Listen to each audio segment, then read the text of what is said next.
अब बहू को तो हल्का सा आया, लेकिन सासू माँ को तो 10 गुना यानी तगड़े वाला आया। 440 वोट का झटका ऐसा लगा कि सासू माँ तो गोविंदाय नमो नमः हो गई। तो चतुराई देखिए, सासू माँ हो गया काम। महादेव जी तो वरदान देकर चले गए, अब 11 करोड़ अकाउंट में आ गए, जवानी भी मिल गई और सासू माँ का निपटारा भी हो गया।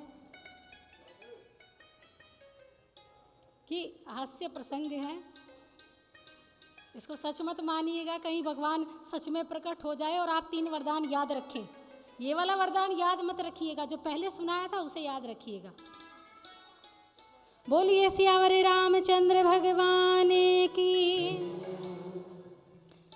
ये तुलसी का जो श्राप था भगवान श्रीमन नारायण को मिला, और चौथा कारण यही मनु महाराज और शत्रुपा का जो संतान रूपी भगवान श्री राम को मांगा था, और यही मनु महाराज और शत्रुपा क्या बनकर आए, राजा दशरथ और कौशल्या बनकर आए, जहाँ भगवान ने राम अवतार लिया, श्री राम जन्म लिया।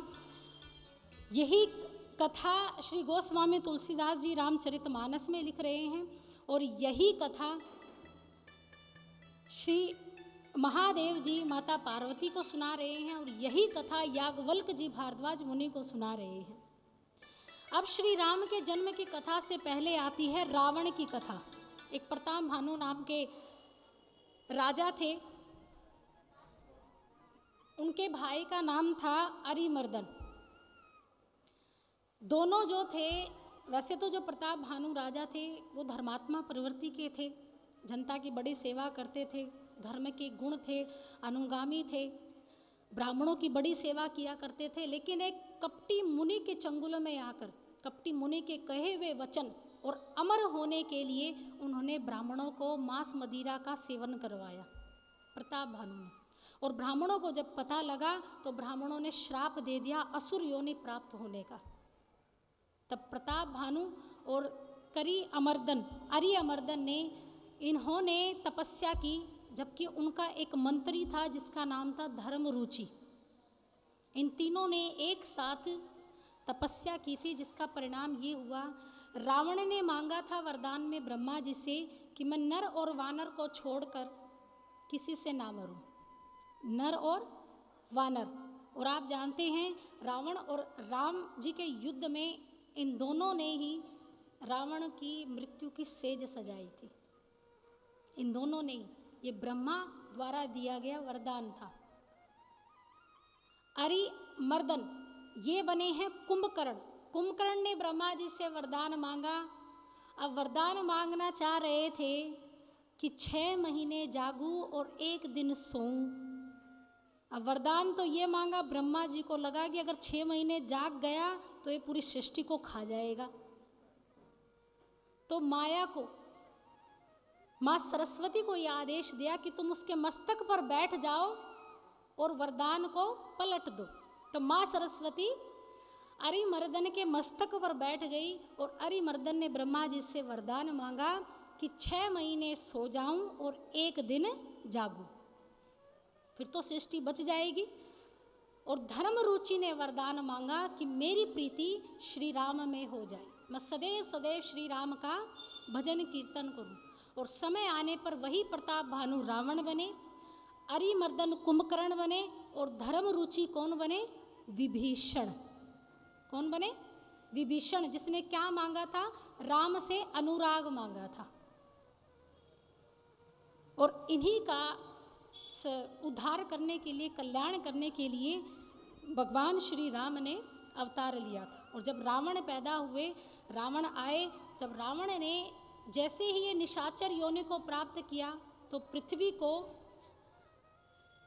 को कष्ट देने लगे, पृथ्वी पर अत्याचार करने लगे। और यहाँ मया नामक एक दैत्य ने अपनी बेटी मंदोदरी का विवाह रावण से किया। रावण की पत्नी का क्या नाम था, मंदोदरी। मंदोदरी से विवाह किया और कुबेर से हमला करके रावण ने पुष्पक विमान को हासिल किया था, जिस पुष्पक विमान पर बिठाकर माता सीता का हरण किया गया था।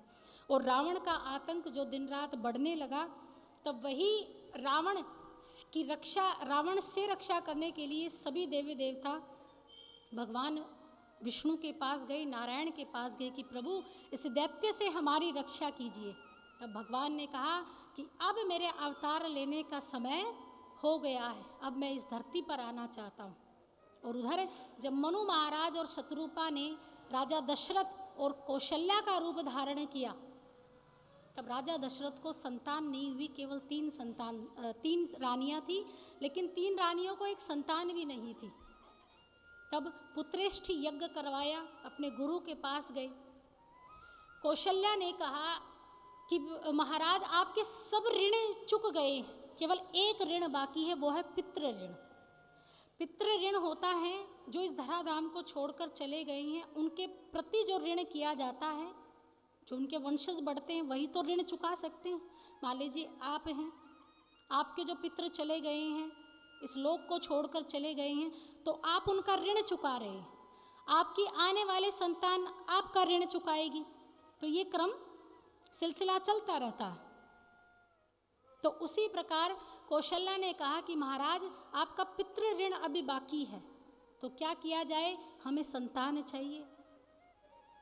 तो दशरथ राजा दौड़े दौड़े वशिष्ठ ऋषि के पास गए। वशिष्ठ ऋषि को कहा कि महाराज मेरे कोई संतान नहीं है, आप यज्ञ करवाइए और संतान दिलवाइए।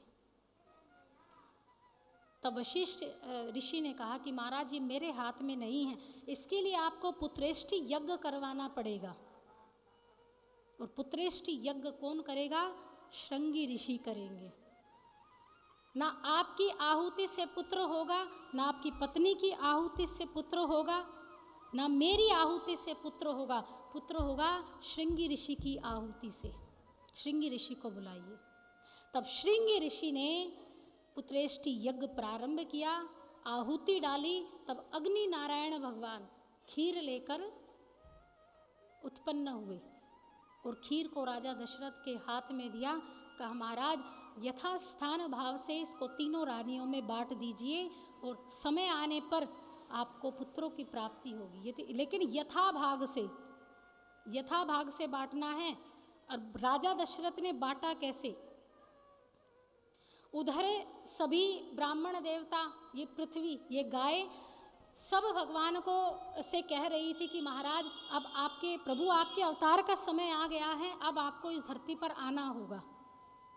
तब भगवान महादेव जी के पास सब पहले दौड़े गए, क्योंकि जब तक एक भक्त की पुकार नहीं होगी, जब तक भगवान इस धरती पर नहीं आ सकते। तब कहा भगवान शिव से कि प्रभु आप जानते हैं राम कहाँ मिलेंगे,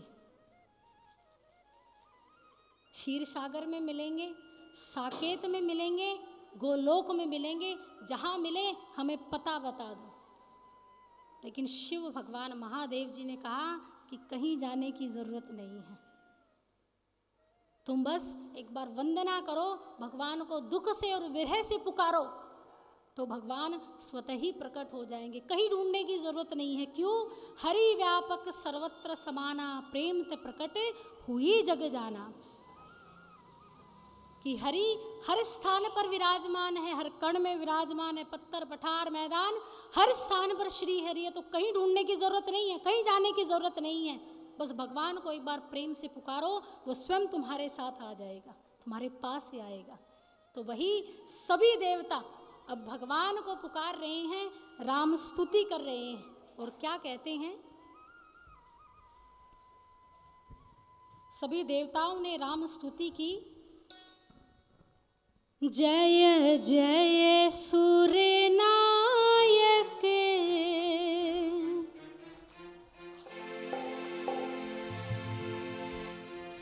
जय जय सूर्य नायक, जन सुखदायक, रण कृपाल भगवंता, को द्विज हितकारी, जम असुरारी, सिंधु सुता प्रिय कंता, पालन सुर धरनी, अद्भुत करनी, मर्म न जाने कोई, सो सहज कृपाला, दिन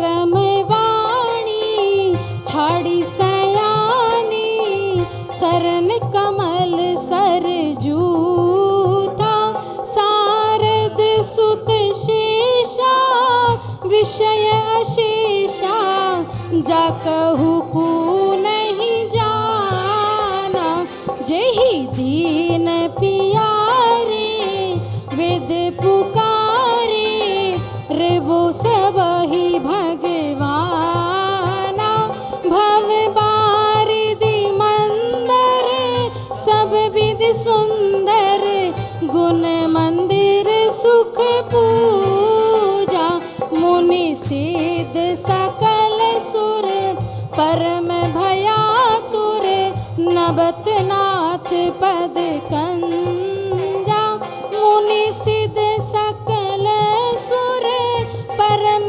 भयातुर नबत नाथ पद कंजा नबत नाथ पद कंजा नबत नाथ पद कंजा। आकाशवाणी हुई। क्या आकाशवाणी हुई? देखिए, घर में जब बच्चा अचानक से किसी बात के लिए डर जाता है, तब बच्चा भले ही माँ से दूर हो, जब बच्चा डर के मारे चिल्लाता है तो माँ जहाँ भी होती है, जो भी काम करती है, वहीं से चिल्लाकर कहती तुम चिंता मत करो, मैं तुम्हारे साथ हूँ, मैं अभी आई। वैसे ही जब देवताओं ने भगवान को पुकारा तो भगवान ने वहीं से आवाज लगाई कि देवो तुम चिंता मत करो, हे ऋषि मुनियों तुम चिंता मत करो, हे ब्राह्मणों, हे पृथ्वी तुम चिंता मत करो, मैं यही हूँ, मैं तुम्हारे सामने हूँ। और आज यही भगवान फिर देवताओं से कहते हैं, श्री राधे राधे।